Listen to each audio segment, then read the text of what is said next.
ergonomically, right, this car is not the best. Why? Because this is my seat position, okay, and you can see actually my leg room is not bad.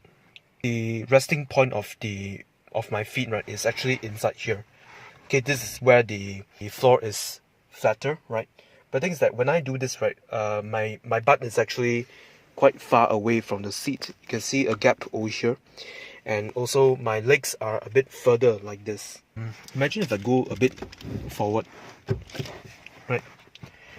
Okay, I'm not sure if this is a relevant thing to do in a car review, but right, so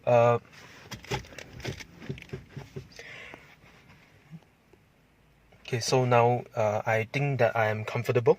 So at this part, right, this part is a bit more protruded. That means this part is a bit taller, and this place is flatter, right?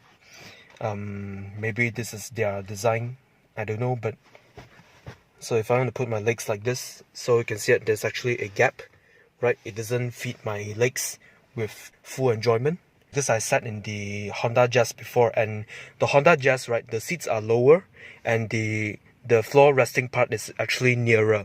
So everything overall, the ergonomics of the Honda Jazz is better than this. I mean, like, Honda has been very good in their packaging. They have been very good with the small little details. But with Proton, I think that they only existed in 1985, rebadging Mitsubishi cars. So these kind of small details are actually arguably forgivable. This is where the adjuster is located.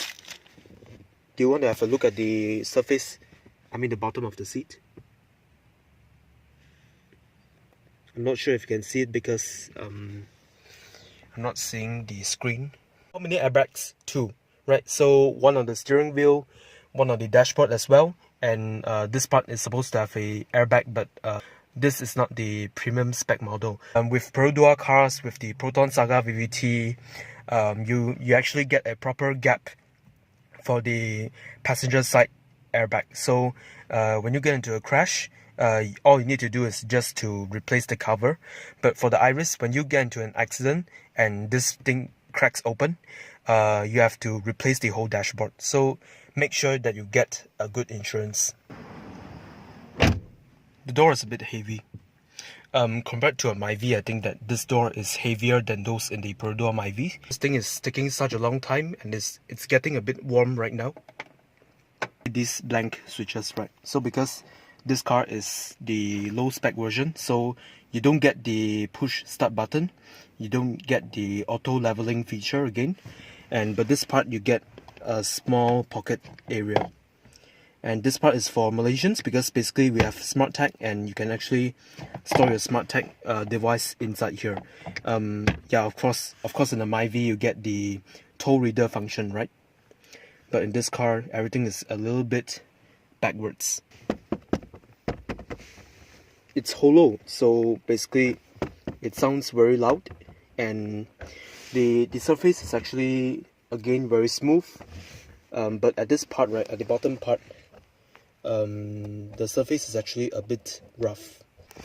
I don't know, is it a national car thing or what, but I can actually see the internal, can see so many internal things.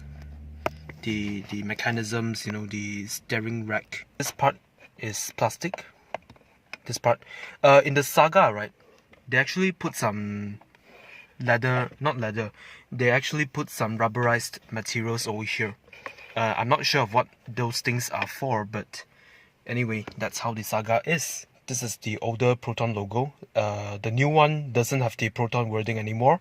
So some people, they suspect that Proton actually ordered too many of this steering wheel back then when they were producing the 2014 first iteration Iriz. But anyway, the design of this steering wheel is not too bad, to be honest. And it is kind of thick. You see it? Feels quite thick, to be honest.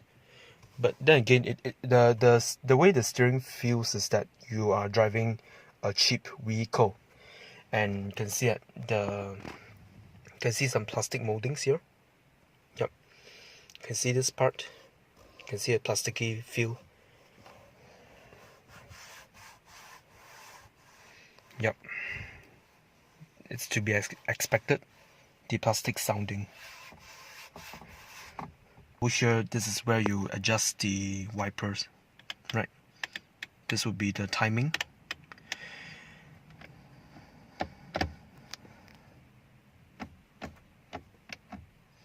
Yep, it actually feels nice, to be honest. The quality is not bad.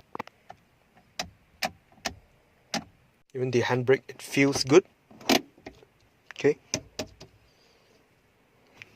It is plastic again, but yeah, it's actually okay. This car, it is actually more comfortable to drive than the first generation Vios. Because you can see, actually, I'm given a footrest over here. And yeah, I know I'm wearing socks for sandals, but the brake pad, it feels very soft. Yep. And you get a footrest, of course, so it feels more prepared, you see, because in the Vios, right, you don't actually get a footrest.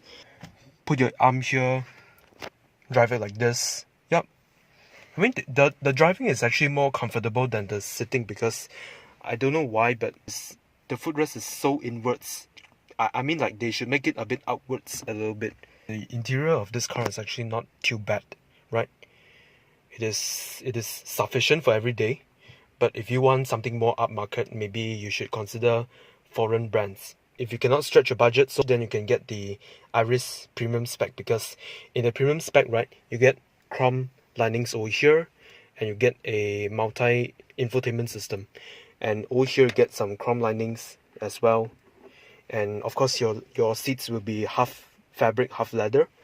And yeah, I mean, like, overall everything in the premium spec model is way better than this. In fact, I feel very dull sitting inside here because of the amount of grey that this car has. I mean, like, of course the door handle is nice, you get chrome door handles, but yeah, I mean, like, they should improve in the color. But anyway, I mean, like, I shouldn't be complaining because beggars cannot choose.